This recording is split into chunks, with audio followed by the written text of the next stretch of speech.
નમસ્કાર દર્શક મિત્રો, હું છું નીલમ સોલંકી આપની સાથે. આપ જોઈ રહ્યા છો સૌરાષ્ટ્રની અસ્મિતા ન્યૂઝ. એક નજર કરીએ આજના મુખ્ય સમાચાર પર. કંપનીઓ કરે છે કિલ્લોર કલ્પાત કરે છે ખેડૂતો નેતાઓની રહેમ દ્રષ્ટિ, અધિકારીઓને આનંદરાવ ફરિયાદની એસી ટેસી બીકના તલવાર. દેવભૂમિ દ્વારકા જિલ્લાના કલ્યાણપુર તાલુકાના ગામ જામ ગઢકાની સીમમાં પાવરિકા કંપનીની પવનચક્કીના કામ ખૂબ જોશથી ચાલતા રહેલા છે અને કોઈ કંપની આવતી હોય તો કોઈ વાંધો પણ નથી, પણ કંપની થકી ગામને નુકસાન થતું હોય અને ખેડૂતો માટે અમૂલ્ય ખેતી માટે અમૃત એવી મોરમ જે આ વિસ્તારમાં બળ તરીકે ઓળખાય છે અને આણ ખનીજમાં ગણતરી થાય છે, આ ખેતરોમાં પુરાવવામાં આવે છે, મબલખ પાકનું ઉત્પાદન આવે છે અને આ એક ગાડાનો અથવા ટ્રેક્ટરનો ખેડૂત ફેરો ભરેલો કલ્યાણપુરથી લઈને ખંભાળિયા સુધીના ખાણ ખનીજના અધિકારીઓને ખબર પડી જાય છે અને સ્થળ સુધી પહોંચી જાય છે ને સ્થળ ઉપર જ દંડ કરી વસૂલી કરી જાય છે. તો આવું હજારો ટન આવી અનલીગલી મોરમ કાઢી કંપનીના ભારે તોતિંગ વજનદાર માલ પરિવહન વાહનો કાઢવા રસ્તા બનાવવા અને મોરમનો ઉપયોગ કરી 5-10 કિલોમીટરમાં આવતા નદીના વહેણો નદી રસ્તાઓમાં બહોળો ઉપયોગ કર્યો છે. જાગૃત નાગરિક ફરિયાદી દેવરખીભાઈ હમીરભાઈ પોપાણીયાએ જણાવ્યું હતું, સ્થળ પર આજે ખંભાળિયા ખાણ ખનીજ ખાતામાં અધિકારીઓ આવ્યા હતા ત્યારે મેં આ કંપની દ્વારા કોઈ પણ પરવાનગી વગર આ મોરમ માટી વિશે કોઈ જવાબ આપતું નથી, તો સ્થળ પર આવેલા અધિકારીઓએ પણ સંતોષકારક જવાબ આપ્યો નહોતો અને જે અધિકારીએ કામગીરી કરી તેની માહિતી તો અમારી ઓફિસ ખંભાળિયા સિવાય તમને ન આપી શકીએ અને અમે અમારી ચેનલ સૌરાષ્ટ્રની અસ્મિતા ન્યૂઝના કેમેરા સમક્ષ બીજું તો બોલવાનું તો બાજુમાં મુક્કો પણ આવેલા ખાણ ખનીજ ખાતાના અધિકારીઓએ પરિચય પણ આપવાનો ઇનકાર કરી દીધો હતો અને ફરિયાદી તથા અન્ય ગામના 2 નાગરિક પણ હતા. તપાસ બતાવ્યું કે બધી એ છે તળાવની પાળ તોડી અંદર પણ પોલના ફાઉન્ડેશનનું કામ ચાલુ છે, તો આવી પણ મંજૂરી મળી કે એક શંકા છે, તપાસ થાય છે પણ હવે સાચી કરી કે ખોટી એ તો આવનારો સમય જ બતાવશે. રિપોર્ટર વનરાજસિંહ જાડેજા દ્વારા. જાડેજા વનરાજસિંહ, જિલ્લો દેવભૂમિ દ્વારકા, તાલુકો જામ કલ્યાણપુર.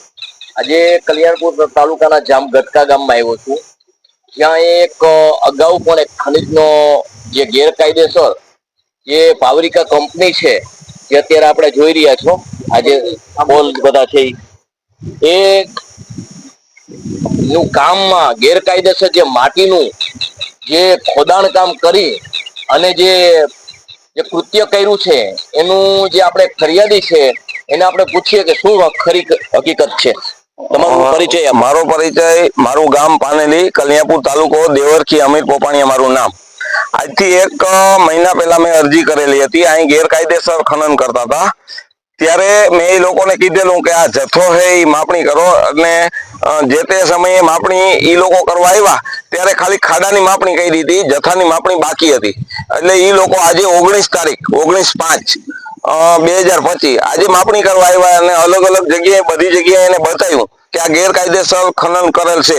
તો ખરેખર ગેરકાયદેસર ખનન કરીને એ લોકોએ માલ જે ખનન કરીને જે હારી ગયા છે, ઉપાડી ગયા છે, ક્યાં ક્યાં નાખ્યો છે? એ આ પાવરિકા કંપની દ્વારા રવિરાજ કંપનીનું કામ હાલતું. એ લોકોએ એના આવવા જવાના ઓવરલોડિંગના વાહન અવર જવર માટે એના ઉપયોગ માટે જો આ નદીનું પુલ છે એ પણ બુરી નાખેલું છે. આ નદીનું પુલ છે, આ મોટું વેન છે, આખા ગામમાં પાણીનું નુકસાન કરે એમ છે. સમાજવાડી છે, ગૌશાળો છે, સ્કૂલ છે, એમાં બધેમાં પાણી જઈ શકે એવું પરિસ્થિતિ છે. ખેતરો પણ ધોવાઈ જાય. ખેડૂતના ખેતરો તો દુનિયાના ધોવાય છે. આગળ જે જગ્યાએ બતાવ્યું એમાં ખેડૂતના ખેતરો હજારો ખેડૂતોને નુકસાની છે અને હજારો ટન માલ ઉપાડેલો છે. એને કોઈ પણ કાયદો લાગુ પડ્યો નથી. અત્યારે શું શું બતાવ્યું છે? અત્યારે જે જગ્યા ઉપર તાજું ખોદકામ કરેલું હતું અને જે તે તાજો જથ્થો ઉપાડેલો હતો એ જ બતાવ્યો છે. જે 20 થી 25 દી ની અંદર જે કાંઈ ઉપાડેલ છે એ લોકોને કોઈ પણ જાતની પરવાનગી લીધા વગર એની ઉપાડ્યો છે. એ પછી કોઈ તળાવમાં નુકસાન કર્યું છે? આ તળાવમાં એક જગ્યાએ બતાવ્યું છે મેં, જે તે અધિકારી ખાણ ખનીજના આવ્યા હતા, સર્વેયર સાહેબ હતા, પછી અન્ય અધિકારી બીજા 4-5 હતા. એ લોકોને તળાવની પાર કાપી નાખી. એનું કેવું શું થયું પછી? અત્યારે જે ખનીજ ખાતા વાળા આવ્યા હતા તો એનું કેવું શું થયું તમને? એનું કહેવાનું એમ થયું કે આ લોકોનો જે કઈ ગેરકાયદેસર ખનન કર્યું છે એની ઉપર અમે કાયદેસરની કાર્યવાહી કરશું. કેટલું કેટલું ખોયદું છે એવું તમને કઈ આપ્યું? ના, ઈ કેટલું ખોયદું એ મેં સાહેબને પૂછ્યું કે સાહેબ આ કેટલા મેટ્રિક ટન માલ ઉપડ્યો એ તમે અંદાજ આપી શકો? ના, અત્યારે કોઈ વસ્તુ નથી. આશ્વાસન આપ્યું છે કે આ થઈ જશે, થઈ જશે. પાંચ રોજ કામ કર્યું છે, પણ આમ જોઈએ તો ઈ કંપની તરફી ટૂંકમાં કંપનીનો બચાવ કરવા માંગતા હતા, મને એવું જાણવા મળ્યું. એ તો આપણે આવનાર સમયમાં ખબર પડી જ જશે. પરંતુ જે નુકસાની કરી છે આમ જોવામાં આવે તો 5-10 કિલોમીટર જેટલું ટૂંકમાં એ માટી ખોદીને ઓલું રસ્તા ભરેલા જ છે. માટી લીગેલી ખોદી છે કે અનલીગેલી એ તમને શંકા ખરી? હા, અનલીગલી જ છે. અનલીગલી છે. ગ્રામજનો જે સ્થળે અગાઉ પણ એક વખત આપણે સમાચાર ચલાવ્યા હતા કે જે હિટાચી સીલ કર્યું હતું અને ડમ્પર સીચ કર્યા હતા.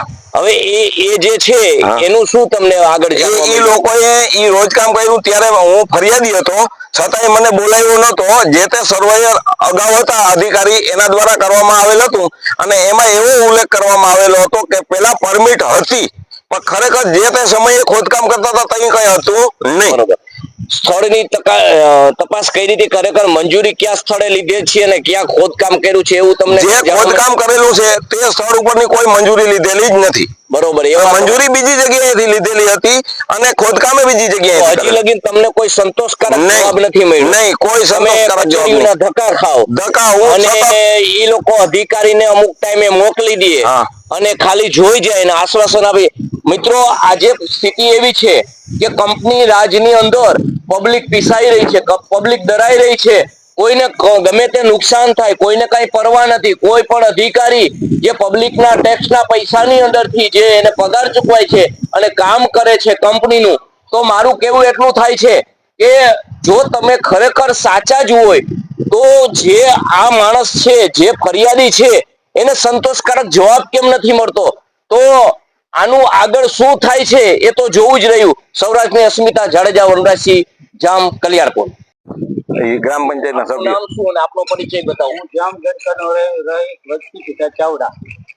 હું આ ગઢકા ગામમાં રહું છું. પાવરિકા કંપની દ્વારા ગેરકાયદે રીતે આ બધો પારો નદીની અંદર બનાવેલ હોય, એના હિસાબે અમારા ગામની અંદર નદીના પાણી ઘૂસી જશે તેવી અમને શંકા છે.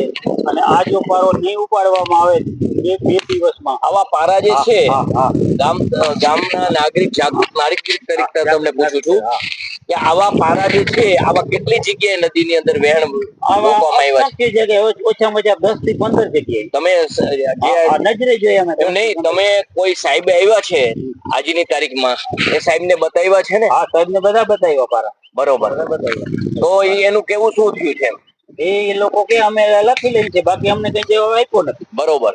આમ ખરાઈ કોઈ જવાબ તમને આપતું નથી? કોઈ જાતનો જવાબ કોઈ આપતું નથી. બરોબર છે. આપનું નામ? મારું નામ નગાભાઈ રામસિંહભાઈ ચાવડા. બરોબર. જામ ગઢકા મારું ગામ, કલ્યાણપુર તાલુકો, દેવભૂમિ દ્વારકા જિલ્લો. આ ગામમાં આ પાવરિકા કંપનીએ આટલો બધો ત્રાસ આપ્યો છે કે એની વાત ના પૂછો. કોઈ જગ્યાએ લીગલી કામ થતું નથી, અનલીગલી કામ થાય છે. અનલીગલી છે કે લીગલી છે એ તો ખબર નથી, પણ તમે જ્યારે પૂછો છો એને કે અમને તમે આ કામની મંજૂરી લીધી છે કે નહીં, ત્યારે તમે કોઈ કાગળો માગો છો તો એ આપે છે? ના, નથી આપતા. નથી. એટલે એના હિસાબે તમને એમ થાય છે કોઈ અનલીગલી છે.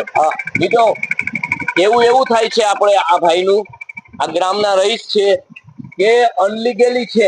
અનલીગલી એ માટે કહે છે કે કોઈ પણ સ્થળ ઉપર એનો અધિકારી આવે છે ને ત્યારે કોઈ પણ એને કે તમે આ કંપનીમાંથી જ કામ કરો છો તો જે એ અધિકારી એને કોઈ પણ ડોક્યુમેન્ટ બતાવવા તૈયાર નથી. બરોબર? એવું કેવું તમારું છે ને? બરાબર. એટલે એના લીધે વ્યક્તિને ખરેખર એવું બેસી જ જાય છે કે અનલીગલી છે.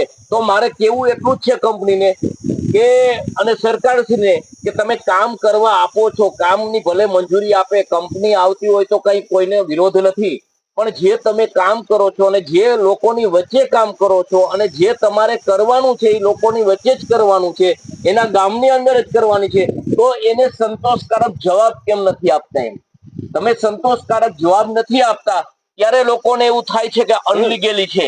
એટલા માટે મારે સરકારશ્રીને એક જ જણાવવાનું કે કોઈ પણ કંપની આવતી હોય, કોઈ પણ બીજી કંપની આવતી હોય એનો વાંધો નથી, પણ તમે જે લીગેલી મંજૂરી એને આપો છો એવું લીગેલી કામ આ લોકો અહીં કરતા નથી એવું સ્પષ્ટ કહેવાનું થાય છે।